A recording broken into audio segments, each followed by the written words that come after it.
श्री कल की पुराण में लिखा है कि वैशाख मास के शुक्ल पक्ष की द्वादशी को दिन में 12 बजे अभिजीत मुहूर्त में भगवान का कल की अवतार होगा।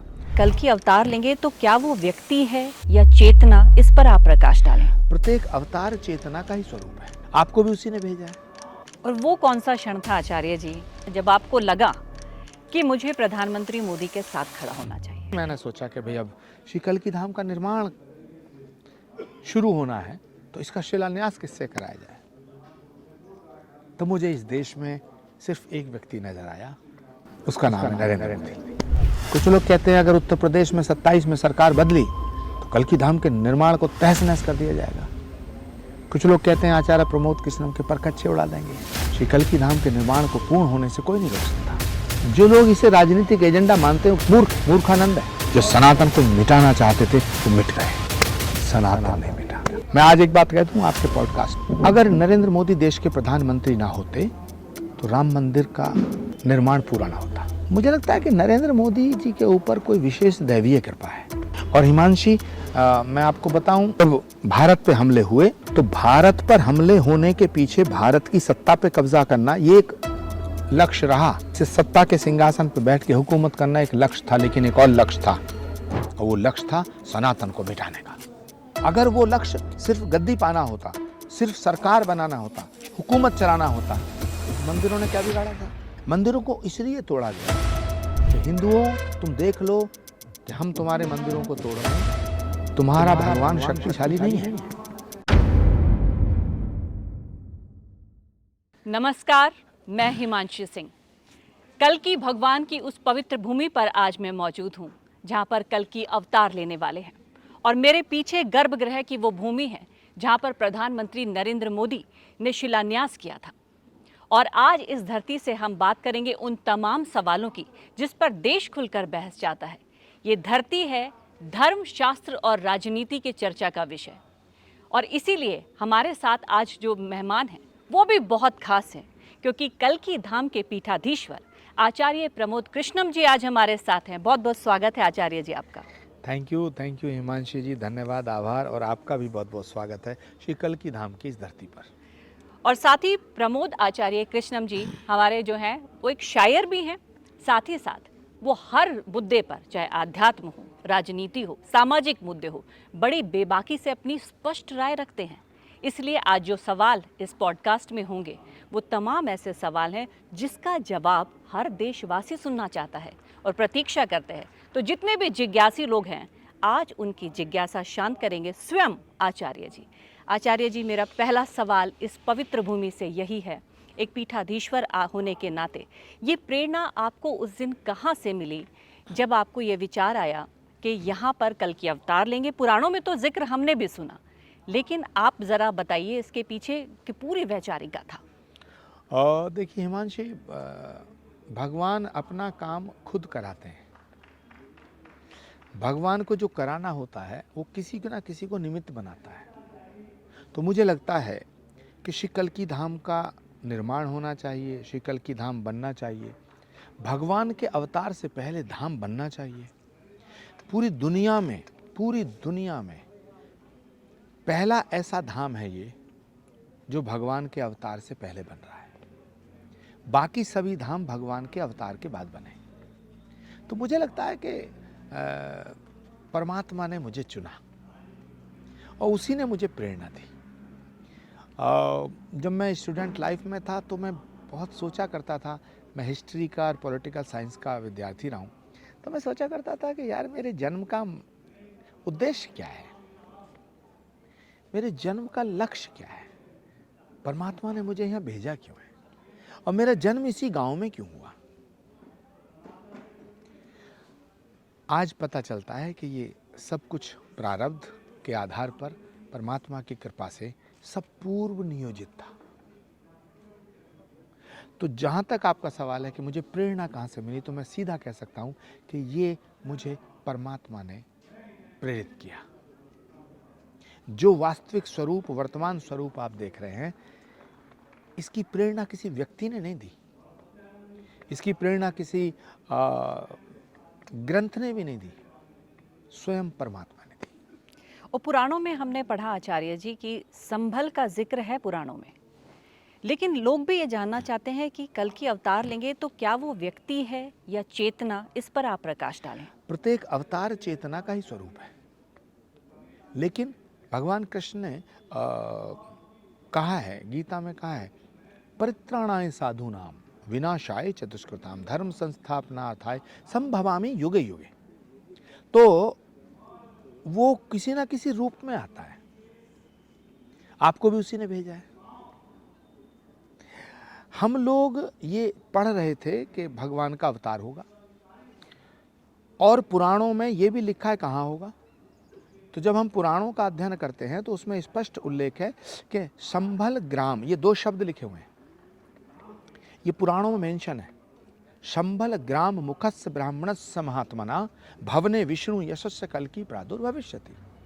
ये श्रीमद् भागवत का श्लोक है कि संभल के ग्राम में भगवान का अवतार होगा। बस इसी से प्यार हो गया, इसी को पकड़ लिया, और फिर एकदम संकल्प लिया कि भगवान का अवतार जहाँ होगा उस धरा पर उनके अवतार से पहले भव्य धाम बनना चाहिए।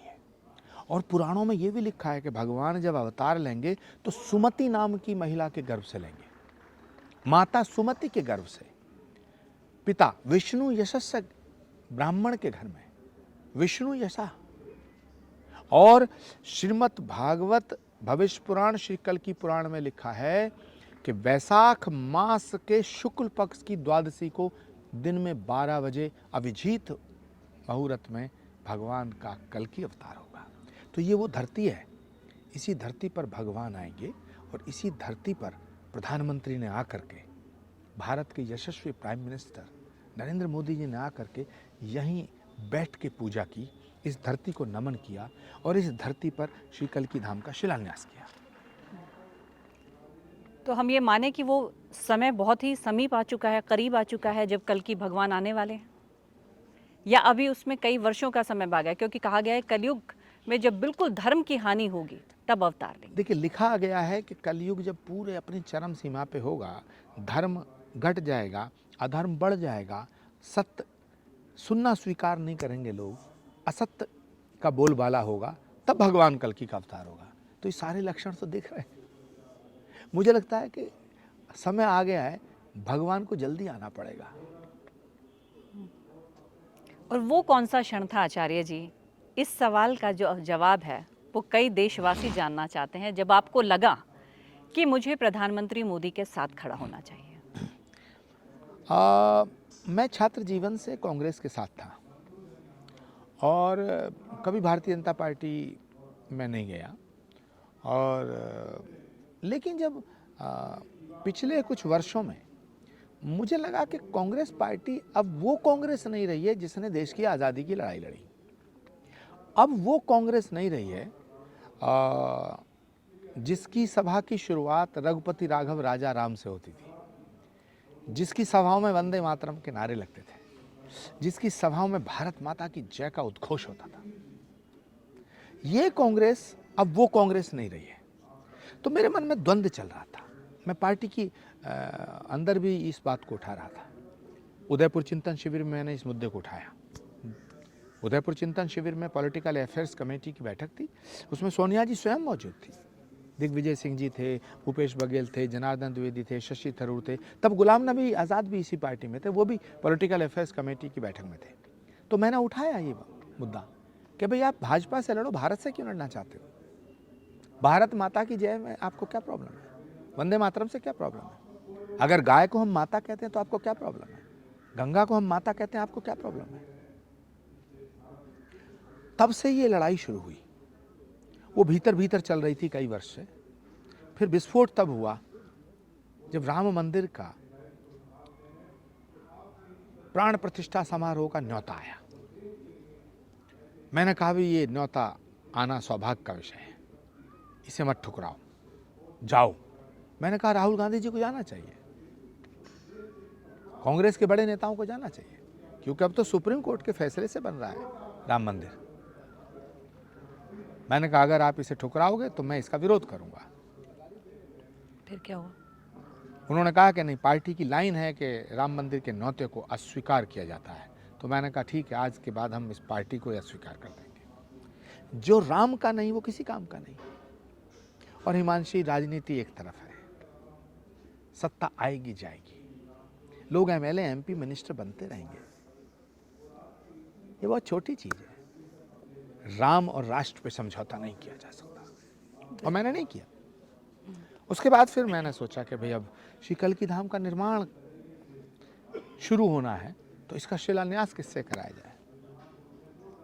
तो मुझे इस देश में सिर्फ एक व्यक्ति नजर आया, उसका नाम है नरेंद्र मोदी। कभी आपको ये डर सताया कि आप जब नरेंद्र मोदी के साथ जाएंगे या फिर आप एक राजनीति के किसी चेहरे के साथ जाएंगे तो इससे आपकी आध्यात्मिक छवि पर असर होगा? राजनीतिक व्यक्ति होना कोई पाप नहीं है। मैं आध्यात्मिक व्यक्ति होना और राजनीतिक व्यक्ति होना दोनों एक सिक्के के दो पहलू हैं। राजनीति का मुख्य उद्देश्य मानव उत्थान, जन कल्याण, और अध्यात्म का उद्देश्य भी यही है। परमात्मा और प्रकृति से प्रेम करो, स्वयं को जानो। स्वयं को जानोगे तभी तो परमात्मा को जानोगे, और जब परमात्मा को जानोगे तो प्रकृति को जानोगे। इसको थोड़ा इधर से ले लो कि परमात्मा को जानोगे या नहीं जानोगे वो बात का विषय है। पहले परमात्मा की बनाई हुई रचना को जानो। आप परमात्मा से प्रेम करते हो, ये कैसे सिद्ध होगा? ये तभी सिद्ध होगा जब आप परमात्मा की बनाई हुई प्रकृति से प्रेम करते हो। तो ये मनुष्य है, प्राणी मात्र मनुष्य जो है, ये परमात्मा की सबसे श्रेष्ठ कृति है, सबसे सुंदर रचना है। तो तुम परमात्मा की बनाई हुई इस रचना से तो प्रेम करो, परमात्मा तक तो अपने आप पहुंच जाओगे। तो जो राजनीतिक व्यक्ति हैं वो आध्यात्मिक होने चाहिए। सवाल ये नहीं होना चाहिए कि आध्यात्मिक व्यक्ति राजनीति की सोच क्यों रखता है, ये तो और अच्छी बात है। मैं तो ये कहना चाहता हूं कि जितने राजनीतिक व्यक्ति हैं वो चिंतक होने चाहिए, विचारक होने चाहिए, आध्यात्मिक होना चाहिए। तो राजनेता को आध्यात्मिक होना चाहिए, तभी राष्ट्र का कल्याण होगा। कभी आपका ऐसा कोई निजी अनुभव रहा है कि जब कल्की धाम की नींव रखी जा रही थी, उस बीच से लेके आज तक कभी किसी तरह की कोई धमकी आपको मिली है? क्योंकि अब आपने कांग्रेस भी छोड़ दी। रोज मिलती हैं धमकियां, खूब मिलती हैं। कुछ लोग कहते हैं हम हमारी सरकार बदलने दो तो हम कल्की धाम के निर्माण को रोक देंगे। कुछ लोग कहते हैं अगर उत्तर प्रदेश में 27 में सरकार बदली तो कल्की धाम के निर्माण को तहस नहस कर दिया जाएगा। कुछ लोग कहते हैं आचार्य प्रमोद कृष्णम के परकच्चे उड़ा देंगे। धमकियां देने वालों का काम है धमकी देना। लेकिन मैं ये कहना चाहता हूं कि राम मंदिर के रास्ते में 500 साल रोड़े अटकाए गए, राम मंदिर को बनने से रोका नहीं जा सका। और श्री कल्की धाम के निर्माण में भी बहुत रोड़े अटकाए गए। श्री कल्की धाम के निर्माण को पूर्ण होने से कोई नहीं रोक सकता, क्योंकि श्री कल्की धाम हो या राम मंदिर हो, ये किसी एक व्यक्ति का संकल्प नहीं है, ये सनातन के भविष्य का संकल्प है। और ये जो संभल जनपद है, इसका जिक्र पुराणों में है, इस गांव का जिक्र पुराण में है, इस कंबोज नामक गांव का जिक्र पुराण में है। तो जिस बात को पुराणों में उल्लेखित किया गया है, हजारों साल पहले ये कहा गया कि भगवान यहाँ आएंगे, गंगा और राम गंगा के मध्य में, गंगा और राम गंगा के मध्य में, यहाँ से 23 किलोमीटर दक्षिण में गंगा है और 22-23 किलोमीटर पर ही राम गंगा, इसके मध्य ये क्षेत्र है। हमारे यहाँ कहा जाता है 68 तीर्थ मध्य में शिवलिंग कूप कदम न्यारे, दिशा दक्षिणी बहती गंगा हर मंदिर प्यारे। जहाँ ये निशानियाँ होंगी वहीं कल्कि भगवान का अवतार होगा। तो ये भूमि पर भगवान आएगा, और कल्कि अवतार का मतलब है पूरे ब्रह्मांड का अवतार। कल्कि भगवान का अवतार ये नहीं कि एक जिले का, एक सूबे का, एक पर्टिकुलरली एक किसी उसको हम दायरे में सीमित कर सकते हैं। सनातन का अंतिम अवतार, विश्व का अंतिम अवतार, ब्रह्मांड का अवतार, पूर्ण अवतार। अभी जगत गुरु रामभद्राचार्य जी महाराज आए थे, उनकी कथा हुई थी, विश्व की पहली कल्कि कथा। उन्होंने कहा कि भगवान राम ही कल्कि के रूप में आएंगे। और हमारा उद्घोष है अवधपुरी से कल्कि धाम, अवधपुरी से कल्कि धाम। जहाँ भगवान आए, जहाँ आएंगे, अवधपुरी से कल्कि धाम। जय श्री कल्कि, जय श्री राम। राम मंदिर है, काशी है, मथुरा है और अब कल्कि धाम है। इन्हें आप अधूरे सांस्कृतिक कार्य मानते हैं जिनका पूर्ण होना निश्चित है, या फिर कुछ लोग इन्हें राजनीतिक एजेंडा भी कहते हैं, तो इस पर क्या मत है? जो लोग इसे राजनीतिक एजेंडा मानते हैं वो गधे हैं, मूर्ख हैं, मूर्खाधिपति हैं, मूर्खानंद है। अपनी विरासत को याद करना, अपने अतीत पर और अपने गौरवशाली इतिहास को याद करना और उस इतिहास में जहां जहां गलतियां हुई हैं उनसे सीख लेना, ये राजनीति नहीं है, ये यथार्थ है। हम यथार्थ को समझे बिना भविष्य का निर्माण नहीं कर सकते। इसीलिए आज श्री कल्कि धाम की इस पवित्र भूमि पर एक सेमिनार का आयोजन हो रहा है, जिसका शीर्षक है, जिसका टॉपिक है कि संभल का इतिहास और सनातन का भविष्य। सनातन का भविष्य संभल के इतिहास से ही जन्म लेगा। और हिमांशी, मैं आपको बताऊं, जब भारत पे हमले हुए तो भारत पर हमले होने के पीछे भारत की सत्ता पे कब्जा करना ये एक लक्ष्य रहा आक्रांताओं का, तैमूर लंका, बाबर का, मोहम्मद गौरी और महमूद गजनवी का, औरंगजेब का। बादशाहत से सत्ता के सिंहासन पर बैठ के हुकूमत करना एक लक्ष्य था, लेकिन एक और लक्ष्य था, और वो लक्ष्य था सनातन को मिटाने का। अगर वो लक्ष्य सिर्फ गद्दी पाना होता, सिर्फ सरकार बनाना होता, हुकूमत चलाना होता, तो मंदिरों ने क्या बिगाड़ा था? अयोध्या का मंदिर तोड़ा गया, सोमनाथ का मंदिर तोड़ा गया 1000 साल पहले, संभल का मंदिर तोड़ा गया। इन मंदिरों ने क्या बिगाड़ा था? मंदिरों को इसलिए तोड़ा गया कि हिंदुओं, तुम देख लो कि हम तुम्हारे मंदिरों को तोड़ रहे हैं, तुम्हारा भगवान शक्तिशाली नहीं है। तुम कहते हो अयोध्या में भगवान आया था, लो मंदिर तोड़ दिया।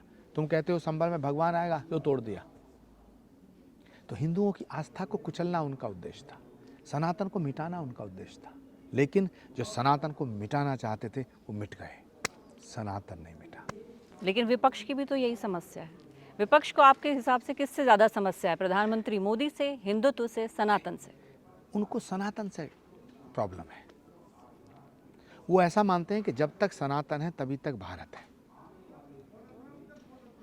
तो पहले सनातन को तोड़ो, फिर भारत को तोड़ लेंगे, और भारत को तोड़ तोड़ के छोटे छोटे सेक्टर में बांट दो और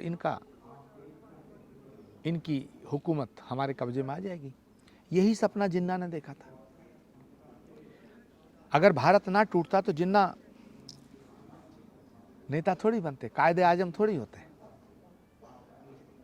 इसलिए भारत तोड़ा गया, फिर बांग्लादेश बना टूट के।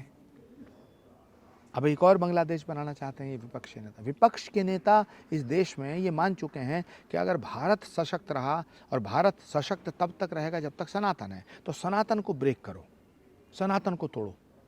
जाति के नाम पे तोड़ो, भाषा के नाम पे तोड़ो, क्षेत्र के नाम पे तोड़ो, अगड़े पिछड़े के नाम पे तोड़ो, तोड़ो, सनातन को तोड़ो।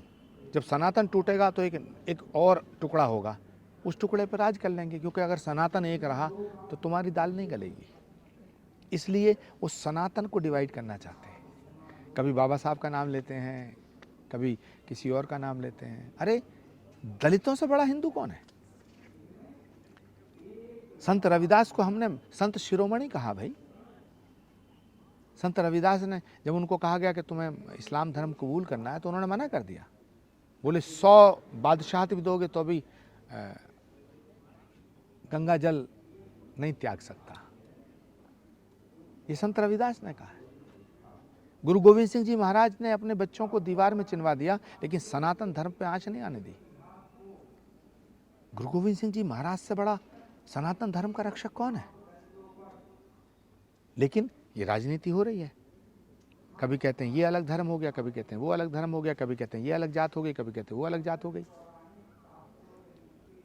जातियां तो फूलों की तरह हैं, जैसे गेंदे का फूल, गुलाब का फूल, चमेली का फूल, बेला का फूल, लेकिन हैं तो फूल, हैं तो पुष्प। तो सब सनातन के पुष्प हैं ये। कोई पीला है, कोई लाल है, कोई काला है, कोई है गुलाबी है, कोई नीला है। ये सब इंद्रधनुष की तरह है भारत। लेकिन विपक्ष के नेताओं को समझ में नहीं आता, ये सारे के सारे राहुल गांधी की तरह सोचना शुरू कर दिए। हाँ,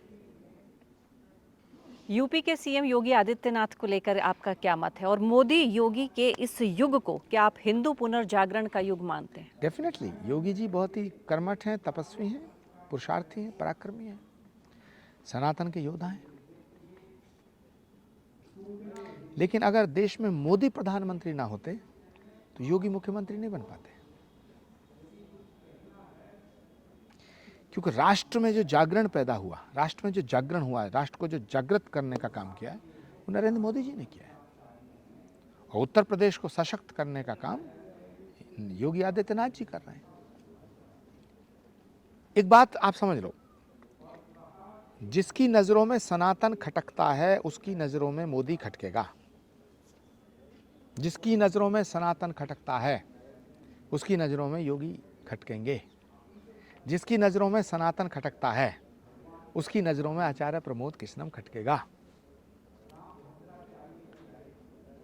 तो शत्रुता हमसे थोड़ी है, योगी जी और मोदी जी थोड़ी बुरे हैं, उन्हें तो सनातन का नाम लेने वाला जो है उससे प्रॉब्लम है, इसीलिए राम मंदिर नहीं गए। अब मुझे बताओ, भारत की नई संसद बनाई नरेंद्र मोदी जी ने, वो तो भारत की संसद है, वो कोई भाजपा की संसद थोड़ी है, लेकिन उसका भी विरोध किया। धारा 370 जब हटी तो वो तो राष्ट्र की एकता के लिए बहुत बड़ा काम किया है नरेंद्र मोदी जी और अमित शाह जी ने, उससे भी प्रॉब्लम है। मुस्लिम बहनों की जिंदगी को नर्क किया जा रहा था, 3 तलाक हटाया, इससे भी प्रॉब्लम है। भारत में रहने वाला भारतीय होना चाहिए, भारत में जिसका जन्म नहीं है बाहर से आया वो उसको भगाओ, वो घुसपैठिया है, ये तो भारत की एकता के लिए जरूरी है, इससे भी प्रॉब्लम है। तो असली प्रॉब्लम उन्हें हमसे नहीं है, उन्हें प्रॉब्लम सनातन से है। जो सनातन की बात करेगा, जो भारत की एकता की बात करेगा, सब उनके निशाने पे। इसलिए ये सारा विपक्ष इसको राजनीतिक बताता है। अच्छा, योगी आदित्यनाथ साधु पहले हैं या मुख्यमंत्री, इस पर स्पष्ट मत क्या है आपका? देखिए, वो साधु हैं, सन्यासी हैं, योगी हैं, ये उनका निजी विषय है। साधु होना निजी विषय है, मुख्यमंत्री होना जनता का विषय है। और साधु अगर मुख्यमंत्री बनता है तो मुख्यमंत्री के पद की शोभा बढ़ती है, गरिमा बढ़ती है। अगर कोई साधु प्रधानमंत्री बनता है तो उसमें प्रधानमंत्री के पद की गरिमा बढ़ती है। कोई चरित्रवान व्यक्ति, सबको साथ लेके चलने वाला व्यक्ति, राष्ट्रभक्त व्यक्ति, अपने जीवन का प्रत्येक पल समर्पित करने वाला व्यक्ति जब देश का प्रधानमंत्री बनता है तो प्रधानमंत्री पद की गरिमा बढ़ती है। नरेंद्र मोदी जी ने उस गरिमा को बढ़ाने का काम किया है, और योगी आदित्यनाथ जी ने उत्तर प्रदेश के मुख्यमंत्री के पद की गरिमा को बढ़ाने का काम किया है। तो साधु होना समर्पण का विषय है, साधना का विषय है, शास्त्र का विषय है। मुख्यमंत्री और प्रधानमंत्री होना संविधान का विषय है, जनसेवा का विषय है, राष्ट्र का विषय है। लेकिन डॉक्टर मुख्यमंत्री बन सकता है, वकील मुख्यमंत्री बन सकता है, किसान मुख्यमंत्री बन सकता है, साइंटिस्ट मुख्यमंत्री बन सकता है, इंजीनियर मुख्यमंत्री बन सकता है, तो साधु मुख्यमंत्री क्यों नहीं बन सकता? लेकिन जिन्हें भगवा से प्रॉब्लम है वो चाहते नहीं कि कोई साधु मुख्यमंत्री बने। आचार्य जी, ऐसा कौन सा सत्य है जो आप सार्वजनिक मंचों पर बहुत कम ही कहते हैं? मुझे लगता है कि मेरे अंतर्मन से जो आता है मैं उसे बोल देता हूँ, मैं छुपाता कुछ नहीं हूँ। आप कोई सत्य ऐसा जानती हो जो मैंने नहीं कहा तो मुझसे पूछ सकती हैं। यदि ऐसा कोई सत्य है जो आपको लगता है वो सत्य है और मैंने छुपा रखा, उसे आप पूछ सकती हैं। मैं सार्वजनिक मंच पे बैठा हूँ, सारी दुनिया देखेगी आपका पॉडकास्ट। आपको जब धमकी और विरोध का सामना करना पड़ता है तो उस समय क्या कभी इस तरह का ख्याल जहन में आता है कि मुझे किसी तरह के प्रोटेक्शन की ज़रूरत है, या फिर 2027 में यूपी में 2029 तक राष्ट्र स्तर पर अगर परिवर्तन हुआ तो खतरा है? या परिवर्तन की संभावना ही ना के बराबर आप हिमांशु देखते हैं? जी, मैं भी एक इंसान हूँ, मेरे भीतर भी चीज़ें चलती हैं, मैं भी जान कर के रेल के सामने नहीं आना चाहता, लेकिन मैं ऐसा मानता हूँ कि मृत्यु एक अंतिम सत्य है। वो एक दिन जरूर आएगी, वो एक दिन जरूर आएगी, उससे नहीं बचा जा सकता।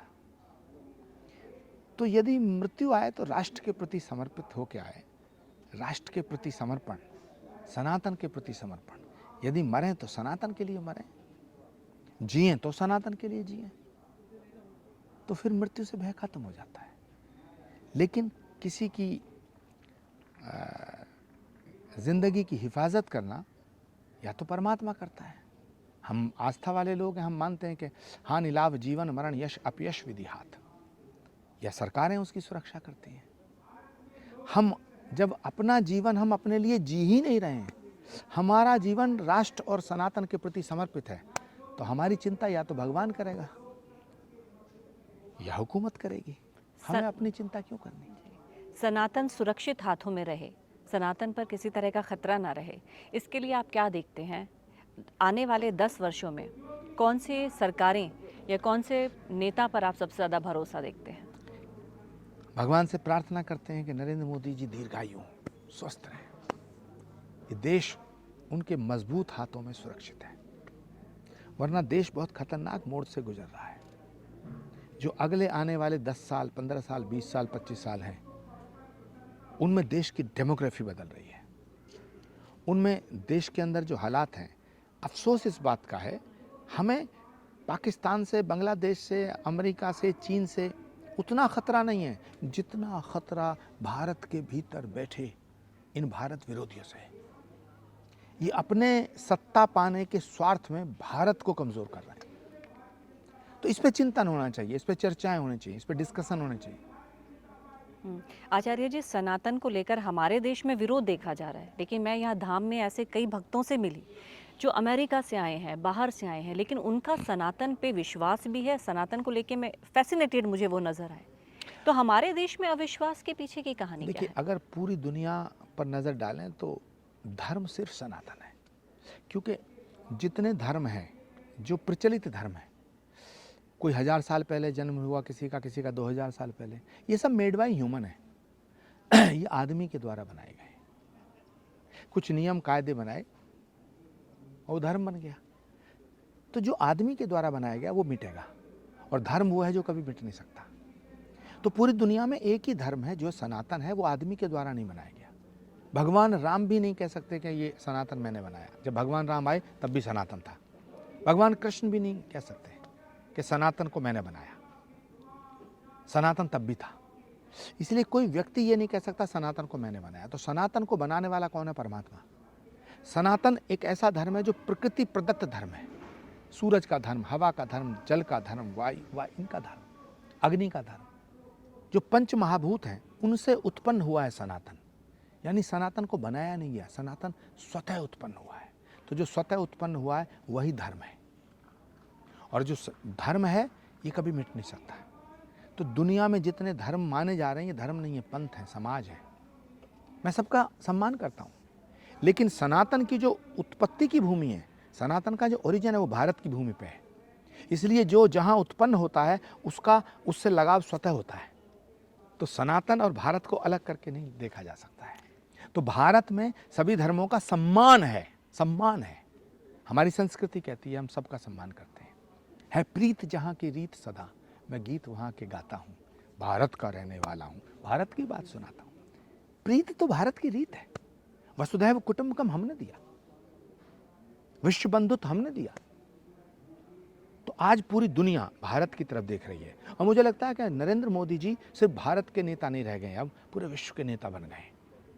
ये बड़ा सौभाग्य का विषय है कि रूस भी मोदी मोदी कर रहा है, अमेरिका भी मोदी मोदी कर रहा है।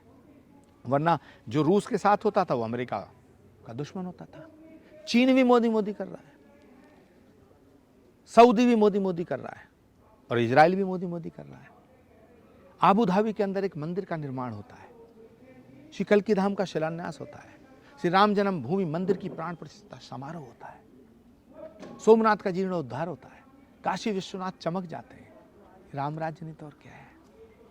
और अब कल्कि धाम के शिलान्यास में स्वयं प्रधानमंत्री मोदी आ गए।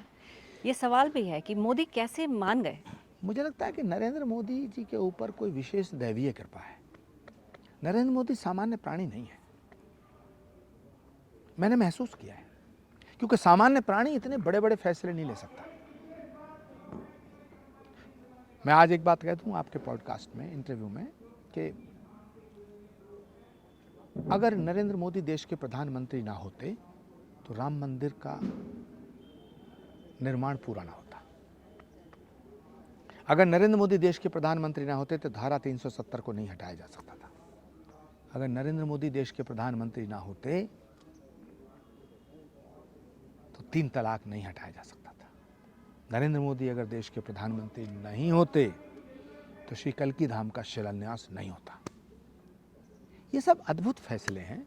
इसलिए मुझे लगता है कि नरेंद्र मोदी जी जो कल्कि धाम आए, इस धरती पे आए, तो इसमें कोई ज़रूर दैवीय इशारा है जो मुझे नरेंद्र मोदी जी तक लेके गया। मेरी माँ ने एक दिन मुझसे कहा था कि श्री कल्कि धाम को कोई नहीं बना सकता, कोई नहीं बनवा सकता, अगर कोई बना सकता उसका नाम नरेंद्र मोदी है। कई साल पहले कहा था, वो चली गई। मेरे मन में वो बात हमेशा रही। और जब कल्कि धाम के निर्माण में रुकावटें आईं, सरकारों ने रुकावटें डाली, तो फिर मैं कोर्ट गया, हाई कोर्ट गया, सुप्रीम कोर्ट गया, फिर हाई कोर्ट ने फैसला दिया, इलाहाबाद उच्च न्यायालय की डबल बेंच ने। और जब फैसला आया कि कल्कि धाम के निर्माण की पाबंदी हटाई जाती है, फिर मुझे माँ की बात याद आई कि इसका शिलान्यास किससे कराऊं। फिर मैं नरेंद्र मोदी जी से मिला और नरेंद्र मोदी जी आए।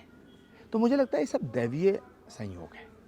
जिन शासकों ने कल्कि धाम के निर्माण के समय रुकावटें पैदा की, उनका भी कलयुग का जो वर्णन है उससे जुड़ा हुआ कोई उल्लेख है?